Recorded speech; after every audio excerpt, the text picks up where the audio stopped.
오늘 하나님께서 우리에게 주시는 말씀은 마태복음 2장입니다. 마태복음 2장. 마태복음 2장 1절부터 12절 말씀입니다.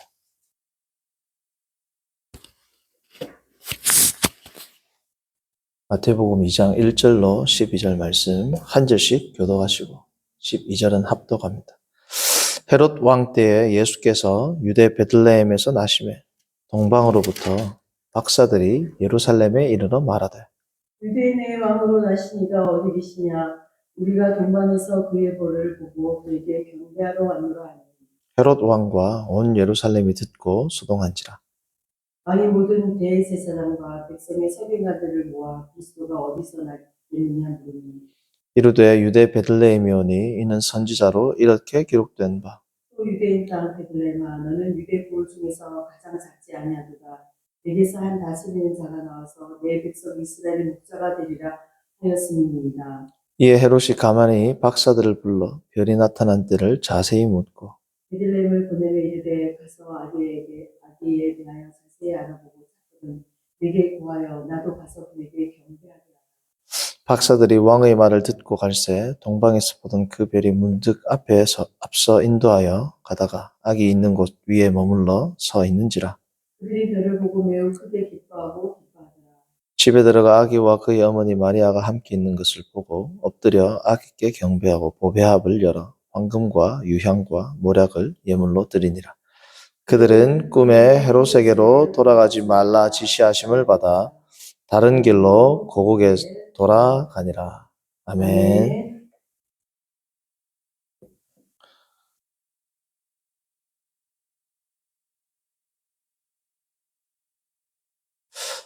오늘 말씀의 제목은 성탄절의 유래와 의의. 성탄절의 유래와 의의. 이번 주 이제 내일이죠.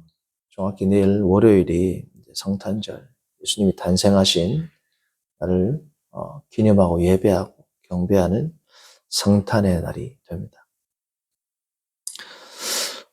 예수님의 탄생에 대해서는 우리가 12월 25일이 아니다라는 것들은 성도님들이 대부분 아실 거야. 자, 그런데 이렇게 중요한 예수님의 탄생 소식, 탄생에 대한 날짜를 교회가 모르는 것도 이상하지 않나요? 왜 교회에서는 예수님의 탄생의 날짜를 알 수 없을까요? 교회 중심이라는 말로도 표현이 안 되죠. 교회의 시작이자 끝. 예수 그리스도가 친히 모퉁이돌이 되셔가지고 교회가 세워졌는데 이 교회의 시작, 교회 자체라고도 할 수 있는 예수 그리스도의 탄생일을 모른다? 모르는 게 더 신기하지 않습니까?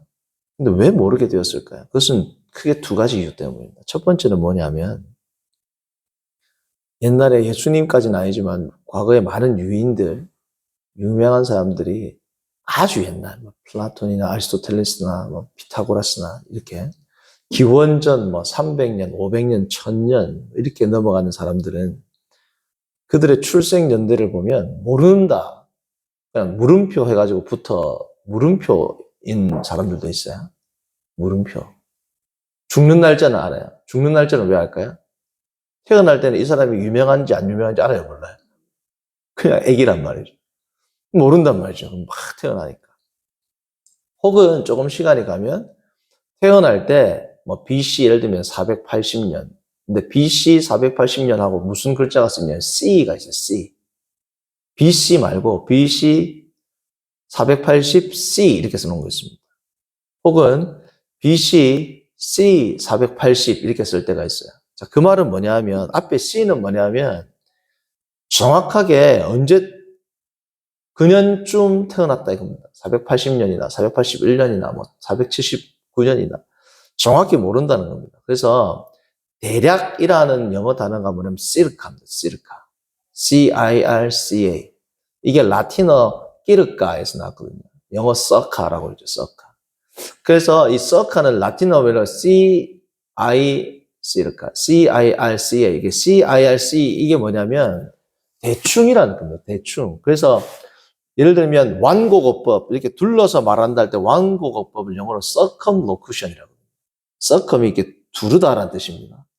그러니까 애둘러서 말하다, 두리뭉실하게 말하다, 두리뭉실하게 연도를 측정하다 이 뜻이에요. C가 붙은 거는. 라틴어 끼르까 혹은 영어 서카가 뭐냐면 정확한 연대를 모른단 말이죠. 왜냐하면 태어날 때 얘가 유명할지 안 유명할지 모른단 말이죠. 그래서 우리도 옛날 어른들 보면 언제 태어난지 잘 몰라가지고 호적 나이 뭐 이런 거 이야기 하잖아요. 그죠? 등본 나이하고 뭐 이렇게 그런 것처럼. 우리도 그런데 수천 년 전, 예를 들면 2000년 전, 3000년 전에는 어떻겠어요? 그러니까 많은 위인들 가운데 앞에 C가 붙습니다. 그게 뭐냐면 대충 이 말이에요. 아니면 그냥 물음표 있는 사람도 있어요. 자, 그러니까 나사렛에서 출생한 나사렛 신분의 목수의 아들 예수님, 그들은 예수죠. 몇 년인지 별 관심이 없단 말이죠. 그렇죠? 첫 번째 이유는 그렇습니다. 두 번째는 마리아는 주님인 줄 알았죠. 마리아는 주님인 줄 알았고 구전으로는 아마 언제쯤 태어났다는 것을 내려왔을 수 있습니다. 그 가능성이 많아요. 가능성이 상당히 있습니다. 왜냐하면 마리아는 꿈으로 계시를 받았고 예수님께서 12세 되던 해에 예루살렘 성전에 있을 때 어머니께 마치 훈계하듯이 이야기했을 때도 어머니는 그 말을 마음에 담았다라는 말이 있습니다. 그렇죠? 그 예수님의 탄생을 마리아는 알고 있단 말이죠. 자, 그럼에도 불구하고 구전으로, 그러니까 알았으니까 구전으로 내려왔을 수 있죠. 구전으로 내려오면 마리아가 요한에게도 이야기했겠죠. 사도 요한. 왜? 사도 요한이 누구를 모셨습니까? 나중에. 어머니 마리아를 모셨죠. 예수님께서 가상칠언 가운데 내 어머니라 이야기하잖아요. 그러니까 그때부터 사도 요한이 뭐예요? 어머니를 모셨단 말이에요. 마리아를. 자, 그러면 마리아가 우리 아들이라고 말하겠죠. 주님께서 태어나신 해는 몇 년, 몇 월, 며칠입니다. 이야기했을까요? 안 했을까요? 했을 겁니다. 그렇죠? 그러나 초대교회에서는 이것들을 중요하게 생각하지 않았습니다. 초대교회에서. 중요하게 생각하지 않았을 뿐 정도가 아니라 거부했어요. 거부감을 가졌어요. 예수님이 출생한 날에 대해서 공식적으로 선포하든지 예수님의 출생하신 날짜, 그 해를 기념하고 축하하고 하는 것들을 초대교회에서는 거부했습니다. 싫어했단 말이죠. 왜 그랬을까요? 이유가 있습니다. 왜냐하면 출생일을 축하하는 것들은 이방 문화의 영향, 우리로 말하면 생일 축하하는 거 있죠. 이것은 이방 문화에서 들어온 겁니다. 그러니까 당시에 거룩한 백성들은 뭘 중요시 여겼냐면 거룩한 성도는 저기 누구야? 솔로몬도 뭐라고 합니까? 지혜자의 마음은 어디에 있다? 조상집에 있다. 우매자의 마음은 어디에 있다? 결혼, 출생할 때 결혼에 있단 말이죠. 그러니까 우매한 자들이나 결혼이라든지 출생할 때를 기뻐하는 거지. 성경도 그렇게 써놨고 이방 문화에서도 뭐예요? 출생일을 기념하는 것들은 아주 타락한 이방 문화라 생각을 한 겁니다. 그래서 교회에서는 거룩한 성도라 함은 순교의 날이 탄생의 날이다. 새로운 생명으로 들어가는 그 거룩한 순교의 날. 거룩한 순교의 날이 뭐라고요? 진짜 생일이다 생각한 겁니다. 그러니까 예수 그리스도께서 십자가에서 못 박혀 돌아가신 날 정확히 알아요, 몰라요? 우리 지금 정확하게 알죠? 성경에도 정확하게 기록을 해놨습니다. 왜요? 돌아가신 날은 정말 위대한 일이라는 겁니다. 그게 진짜 생일이라는 거예요. 그러니까 초대교회 AD 2세기까지는 예수 그리스도의 출생에 대한 축하의 기록 자체가 없어요. 거의. 그러니까 AD 2세기가 지나오면서부터 이제 뭐예요? 3세기에 들어서 이제 예수님의 출생에 대해서 이제 교회에서 권하기 시작한 겁니다. 그러니까 알아요, 몰라요? 벌써 몇백 년 지나버리니까. 200년 이상이 지나버리니까 알아요, 몰라요? 모른단 말이죠. 그래서 예수님이 몇 년도, 몇 월 달, 몇 년도는 나중에 훨씬 이후에 나옵니다. 몇 년도는 또. 일단 몇 월 정도에 태어난 것에 대해서 사람들이 관심이 없었고 그것을 최초로 기록한 역사가가 있는데 우리가 성도님들 가운데 들어보신 분도 계실 수 있습니다. 왜냐하면 기독교 최초의 역사가거든요. 교회사가 그 유세비우스보다도 더 전일 수 있습니다. 그 최초의 역사가가 누구냐면 섹스투스 율리우스 아프리카누스입니다. 섹스투스 율리우스 아프리카누스라는 이 기독교의 최초 역사가 요세푸스는 더 이제 요세푸스는 유대인 역사가거든요. 이 섹스투스 율리우스 아프리카누스가 221년에 그의 책 5권을 쓰는데 크로노그라피아이라는 책을 씁니다. 크로노그라피아이가 무슨 뜻이냐면 크로노스 하면 헬라어로 뭐예요? 시간이죠. 그래서 우리도 크로놀로지 하면 시간을 쓴 역대상하를 크로니클이라고 해요. 크로놀로지 하면 뭐냐면 연대기를 이야기하는 거예요. 그래서 크로노그라페 하면 뭐냐면 우리 신약 성경에는 대부분 성경으로 기록되어 있는데 원래 문서, 기록이라는 뜻입니다. 그러니까 크로노그라피아이, 아이는 여성 명사 꼭 복수형이거든요. 우리로 하면 사람들처럼. 꼬리가 아이라는 건 뭐 한 권이라는 거 여러 권이죠. 그래서 크로노그라피아이라는 책을 5권을 쓰는데 거기서 이 기독교 역사가가 창조부터 본인이 기록하는 221년까지 역사를 쫙 나름대로 성경을 통해서 추적한 겁니다. 그래가지고 BC 5499년도에 천지창조가 시작됐다 주장을 하는 거야. BC 5499년에 천지창조를 시작했고 예수님의 탄생일을 12월 25일로 그가 주장을 했습니다. 첫 번째는 이제 이 설이 있고요. 이 의견이 있고 두 번째는 12월 25일을 로마에서 가장 큰 로마 문화권에서는 로마 해신을 섬기는 축제일이었어요. 해신. 그래서 Dies Solis Invicti Nati. 그러니까 Dies가 뭐냐면 영어로 말하면 day입니다. day. Solis. 우리 태양 에너지를 솔라 파워라고 하죠. 그죠? 그러니까 태양의 날입니다. 태양의 날. Invicti가 뭐냐면 여기서 영어 invincible이 나왔습니다. 절대로 패배하지 않는 태양이 나띠 출생한 날. 그날이 언제다? 12월 25일로 축하했습니다. 왜냐하면 자, 우리는 요즘 동지가 며칠이에요? 22일이죠. 그러니까 과거에는 지금처럼 정교하게 천문학이 발달하지 않았지만 25일을 동지로 봤어요. 자, 동지가 지나면 해가 어떻게 됩니까? 해가 길어지죠. 동지가 지나면. 동지가 제일 짧고 그래서 동지가 지나면서 해가 길어지니까 태양신이 부활한다라고 이야기를 한 겁니다. 그래서 어두움의 세력을 몰아내고 추운 겨울을 몰아내고 겨울이 우리가 생각하는 겨울과 틀리죠. 엄청 많이 죽는단 말이에요. 난방시설이 잘 안 되기 때문에. 그 어둠과 고통과 추위를 몰아낸 태양신의 부활의 날을 기념하는 날이 언제다? 12월 25일이다. 그러므로 가장 큰 신, 태양신을 섬기고 기뻐하던 그날을 로마에서 이제 기독교화 되면서 어떻게 12월 25일을 태양과 같은 예수 그리스도. 그 뭐예요? 계시록 1장에 나오죠. 해같이 빛나고. 그래서 그 예수님의 탄생을 12월 25일로 했을 것이다라는 그러한 큰 두 가지의 의견이 있습니다. 그리고 이제 부수적으로는 하나 정도가 더 있는데 이건 소수 의견이긴 하지만 뭐냐면 춘분 있죠. 춘분. 나사로운 춘분. 그때가 3월 25일이거든요. 3월 25일. 이 춘분을 가장 따뜻한 날이니까 봄의 날. 그리고 춘분을 천지창조의 4번째 날로 봤습니다. 4번째 날이 뭐가 생겨요? 해와 달과 별이 생기죠. 3월 25일 날 이 춘분 때 마리아가 예수님을 잉태했다. 봄과 같이. 이 태양을 잉태했다. 그리고 나서, 그러니까 12월 25일이 10번째 달이 되니까 뭐예요? 출생하는 날. 그래서 12월 25일로 본다라는 설도 있는 겁니다. 그래서 동방 종교 같은 경우에는 예수님이 세례받은 날을 탄생일로 봐가지고 1월 6일이나 7일 정도로 봐요.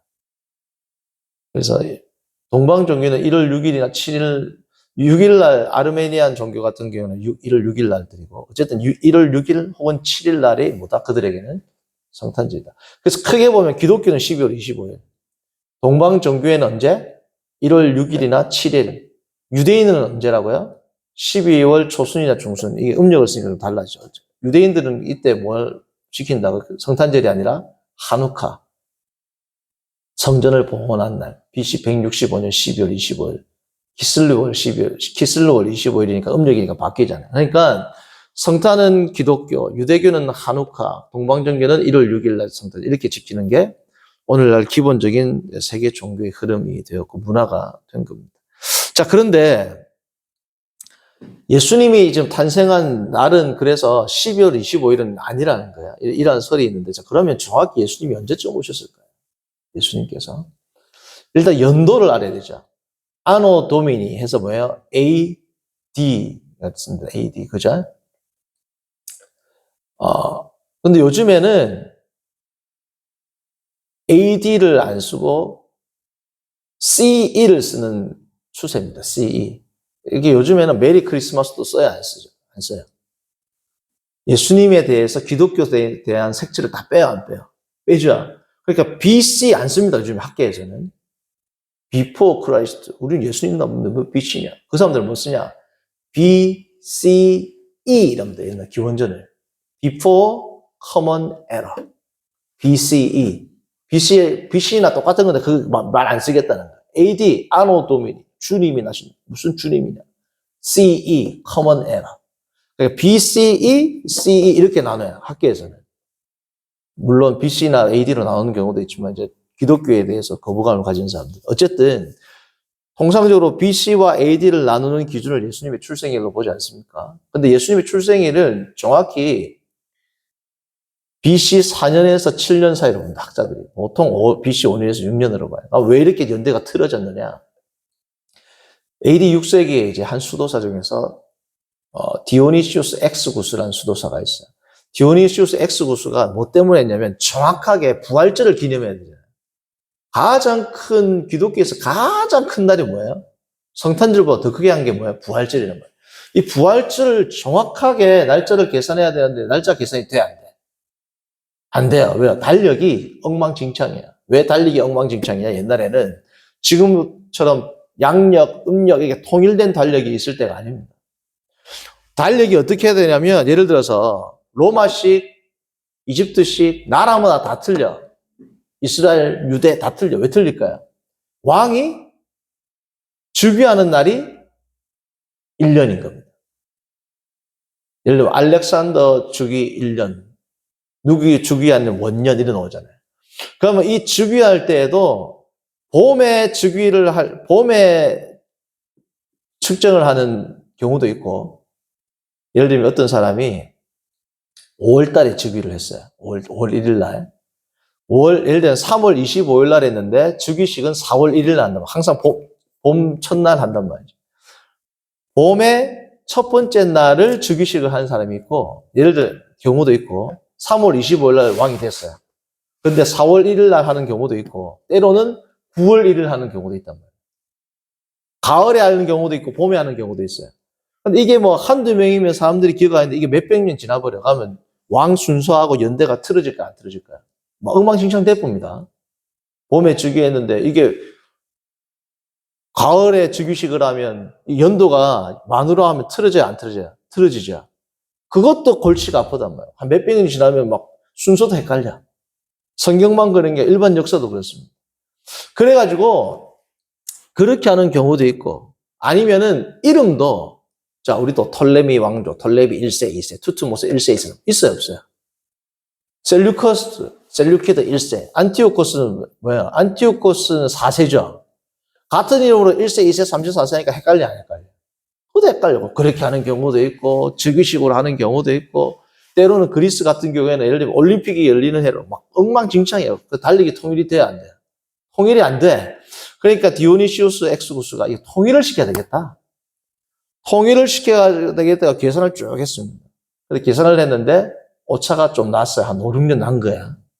5, 6년. 오차가 5, 6년 났고 그리고 BC 1년하고 AD 1년. 자, 우리가 1하고 마이너스 1 사이에는 숫자가 몇 개 들어갑니까? 2 차이 나죠.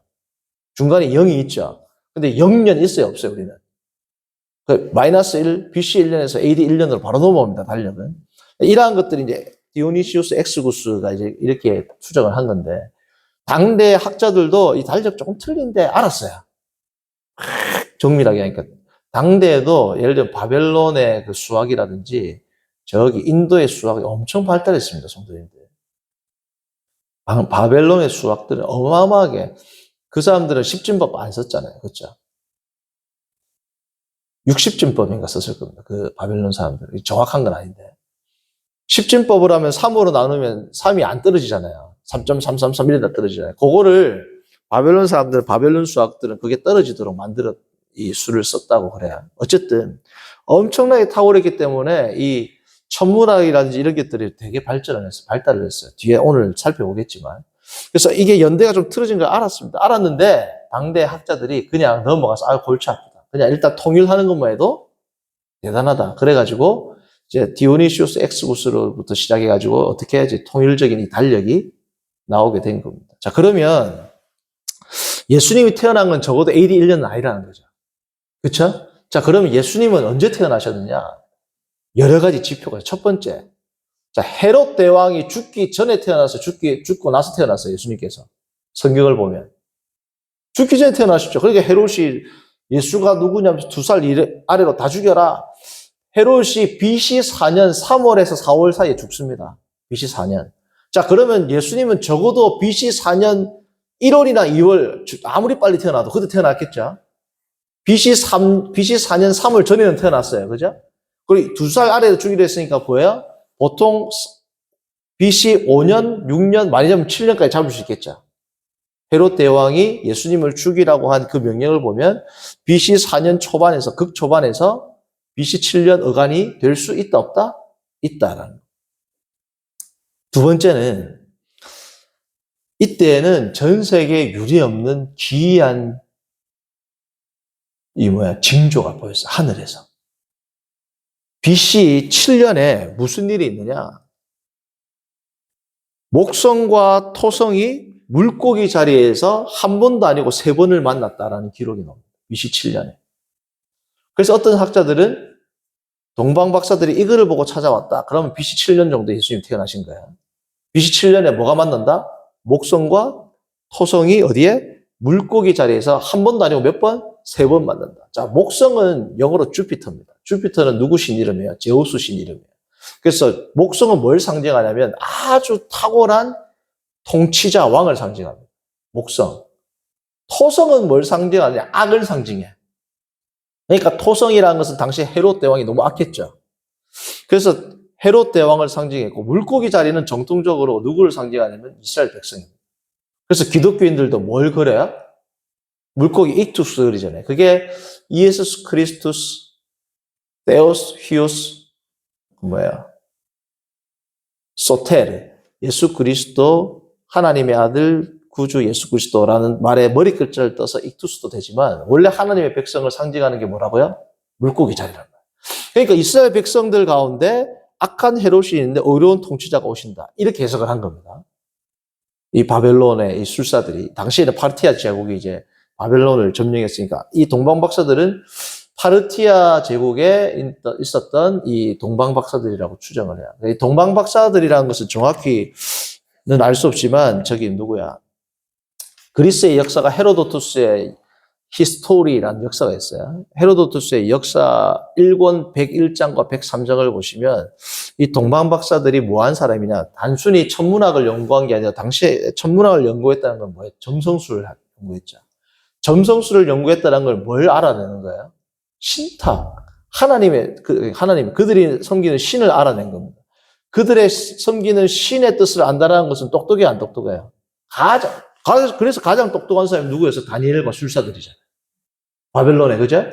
신의 계시를 알아내는 것보다 우리는 가장 똑똑한 분들이 뭐예요? 물리학자, 과학자지만 그 당시에는 가장 똑똑한 사람이 누구다? 술사들이라고. 점성술을 하고 점성술이 단순히 미신적인 게 아니라 우리가 지금 봐도 놀라울 정도로 엄청나게 정확하게 천문학적인 사고를 했습니다. 별자리들도 연구하고. 그러니까 이 사람들은 누구나 가장 최고의 석학이었고 권력자들입니다. 왜요? 바로 옆에서 왕도 이 사람들 말 들어요, 안 들어요? 지금 전쟁 나가면 죽습니다. 예를 들어서. 왕의 권력까지도 거의 뭐예요? 좌지우지할 수 있는 최고의 권력가이자 지혜자. 그리고 이 사람들은 고어, 고서 전문가들입니다. 엄청나게 해박하고 똑똑한 사람들. 그 사람들이 누구다? 동방 박사라고 친해지는 이 사람 마고이라고 불리는 이 동방 박사들이란 말이죠. 자, 그래서 이 사람들이 BC 7년에 목성과 토성이 물고기 자리에서 한 번도 아니고 뭐예요? 세 번. 그러니까 악한 헤롯을 이스라엘에서 모아내낼 진짜 참 왕이 탄생한다는 소식인가? 라고 생각하고 찾아왔다는 거예요. 근데 그게 한 번만 있었던 게 아니라 이 기이한 현상이 4번 있습니다. 4번. 두 번째는 무슨 현상이 있느냐? BC 6년 1년 지나가죠. BC 6년 2월에 이번에는 뭐냐면 목성과 토성과 화성이 엄청나게 가깝게 BC 2년 뭐예요? 2월 BC 6년에 2월 달에 또 한 번 또 생겨요. 두 번째, 세 번째는 무슨 일이 생기냐? BC 5년 또 1년 지납니다. 날짜까지 써놨어요. 얼마나 기이하면 BC 5년 2월 20일 목성에도 위성이 여러 개 있죠. 목성 중에 위성, 그러니까 이 사람들이 벌써 지구와 달, 목성의 위성들까지도 알았어. 이 사람들 기록을 보면 목성의 달 편의상 우리 지구의 위성이 달이잖아요. 목성의 위성 하나가 거의 충돌할 것만큼 목성과 가까이 왔대요. 그러니까 엄청나게 기이한 현상이죠. 엄청 가까이 온 동시에 화성과 토성이 어디에서 조우했다? 물고기 자리에서 만났다. 화성은 영어로 마르스입니다. 마르스는 뭐예요? 전쟁의 신이에요. 뭘 상징하냐? 로마를 상징합니다.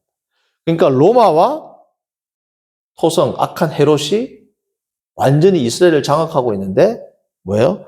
목성의 위성이 하나가 이렇게 목성과 거의 겹칠 정도로 왔다. 그러니까 왕이 나타나가지고 이들을 무찌르겠다라고 어떻게 이 사람들이 해석을 한 겁니다. 그러니까 BC 7년인, BC 6년, BC 5년 이 3번 연거푸 일어난단 말이죠. 그래서 가장 BC 7년 처음 보고 이동했을 수도 있지만 3번 연거푸 움직이니까 어떻게 해? 진짜다. 그래가지고 BC 5년 2월 20일 날 동방 박사들이 파르티아에 있는 그 똑똑한 술사들이 출발했을 것이다 라고 추정을 한단 말이죠.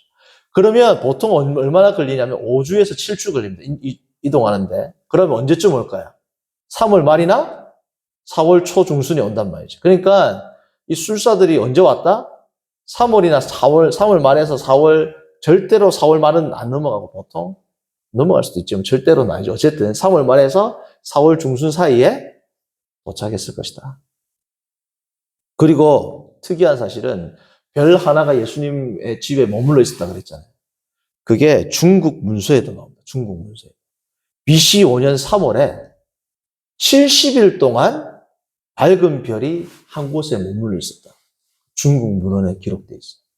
BC 5년에 3월 달에. 그러니까 동방박사들이 왔을 기간과 거의 겹친단 말이에요. 70일 동안 어디에? 별이 머물러 있었다. 그러니까 이 하늘도 뭐예요? 하늘의 이 천기를 읽고 이 동방박사들이 온 겁니다. 그래서 예수님이 왔을 경우에는 BC 5년 혹은 6년으로 보는데 BC 5년이나 6년, 아무리 늦게 봐도 7년. 그래서 보통 BC 5년에 언제쯤 왔다? 3월이나 4월 중에 왔을 것이다. 라는 게 당시의 천문학적인 견해를 볼 때 그렇고 성경에도 그 증거가 하나 나옵니다. 성경에. 자, 성경에 보면 첫 번째 증거가 헤롯 대왕 이야기죠. 그러니까 적어도 BC 4년 이후는 절대 아니라는 겁니다. 그렇죠? 그리고 이 계절을 알 수 있어요. 계절. 계절이 봄이라는 걸 어떻게 알 수 있느냐? 누가복음 2장을 봅니다. 누가복음 2장.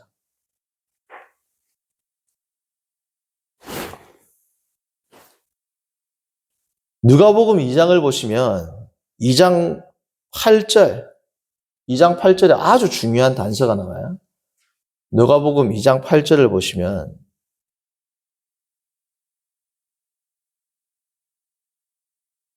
아셨죠? 제 첫 단어가 뭡니까? 그 지역에. 자, 그 지역은 앞에 있는 2장 1절부터 7절까지 보면 그 지역은 어디예요? 베들레헴이거든요. 베들레헴 지역에서 목자들이 밤에 뭐라고요? 자, 그러면 목자들이 양떼를 친 장소는 베들레헴 지역입니까? 멀리 나간 겁니까? 그 지역이죠. 이게 엄청나게 중요한 단서예요. 왜냐하면 이스라엘은 우기와 건기가 있죠. 우기가 대개 10월 중순에서 4월 정도를 우기로 봅니다. 10월 중순에서. 그리고 6월 중순에서 9월 중순까지를 건기로 보거든요. 자, 그런데 어떤 문화가 있느냐? 지금은 모르겠습니다. 제가 이스라엘 문화를. 당시는 뭐냐? 건기에는 유대 광야가 많고 유대에는 비가 많이 와야 안 돼. 유대 산지에 비가 많이 있어요, 없어요? 없죠. 건교에는 양떼를 치려면 물이 있고 초원이 있는 도시에서 멀리 떨어진 외곽으로 나가요.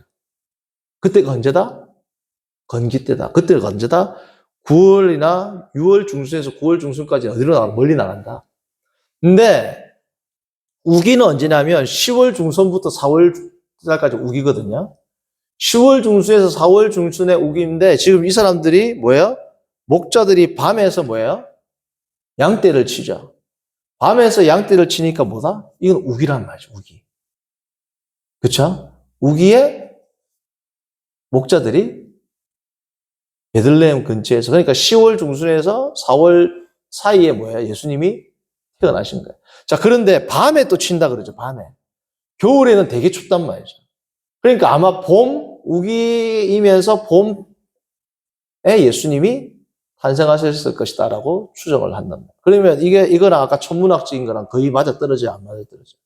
그래서 대부분 BC 5년 4월, 3월이나 4월경에 뭐예요? 예수님께서 출생하셨다라고 이야기를 하는 겁니다. 그래서 정확히는 BC 5년 혹은 6월 봄경에 예수님께서 뭡니까? 우리를 구하러 이 땅에 오셨다. 그게 크리스마스의 유래입니다. 유래. 자, 그러면 성도님들 크리스마스의 의의는 뭐냐? 자, 아까 서두에도 이야기했지만 성도님들 마태복음에는 누구에게 이 동방 박사들이 가장 권력자이면서 똑똑한 사람들이 어디를 방문해요? 헤롯 궁전을 방문하죠. 만왕의 왕으로 뭐예요? 예수님이 오셨다. 온 세상의 주이자 온 세상의 왕으로 경배받기에 합당한 분으로 오셨다. 왜요? 가장 큰 권력자, 성도님들, 이 당시에 파르티아 제국은 로마도 두려워했어요. 그래서 요한계시록에 보면 로마를 위협하는 엄청난 세력이 파르티아 제국에 대한 모티브들이 되게 많이 나옵니다. 이 파르티아 이 제국은 그때 당시에 로마에도 위협이 될 만큼 위세가 등등했는데 무슨 기술이 있느냐, 성도님들. 오토바이나 모터사이클이나 자전거 두 손 놓고 타기 어려워요, 쉬워요. 근데 이 사람들은 말을 두 손을 놓고 탑니다. 그냥 두 손을 놓고 타는 게 아니고 뭐 한다? 말을 타고 영화처럼 활을 쏘아가지고 다 맞춘단 말이에요. 딴 사람들은 말하고 칼하기도 힘든데 애들은 뭐 한다? 말 타고 활을 쏘는 사람들이에요. 얼마나 이게 기동력이 있고 빠르고 민첩하겠어요. 자, 이 파르티아 이 대제국의 권력자, 가장 권력자이자 이 똑똑한 사람들이 어디로 왔다? 궁전을 찾아왔다. 예수님께서 뭐다? 모든 왕으로부터 경배받기에 합당한 분이다. 이 사람들이 뭐가 황금과 유향과 모략을 예수님께 바쳤다. 그것도 아기 예수께. 엄청난 사건입니다. 이 세상에 왕이자 주이자 통치자로 오신 예수님께서 누가복음에는 누구에게 오셨다? 목자들에게 오셨다. 가장 천하고 가장 미약한 그 목자들을 통하여 예수님이 오셨다. 왕이신 예수님께서 사자의 모습으로 오신 게 아니라 연약한 아기의 모습, 어린 양의 모습으로 오셨다. 이것이 성탄을 맞이하는 우리의 자세고 왕이시자 어린 양이신 예수 그리스도를 경배하고 지금은 더 이상 어린 양이 아니라 사자와 같이 하나님 우편에서 천하를 호령하시는 그 예수님 그리고 다시 오실 예수님을 기다리고 그리고 우리의 삶을 되돌아보는 그러한 오늘 주일이 되기를 바랍니다. 기도합니다. 선하신 하나님 아버지 오늘 말씀을 통해서 성탄절 크리스마스의 유래와 의의를 되짚어보게 하시고 정리하게 하심을 감사합니다. 왕으로 오신 예수님께서 연약한 자들, 어려운 자들을 돌보기 위해 연약한 모습으로 아기의 모습으로 오신 그 예수 그리스도를 우리가 경배하고 예배하고 높이는 거룩한 주일 되도록 인도하여 주옵소서. 예수님의 이름으로 기도합니다. 아멘. 찬송가 50장 하면서 준비한 헌금하겠습니다.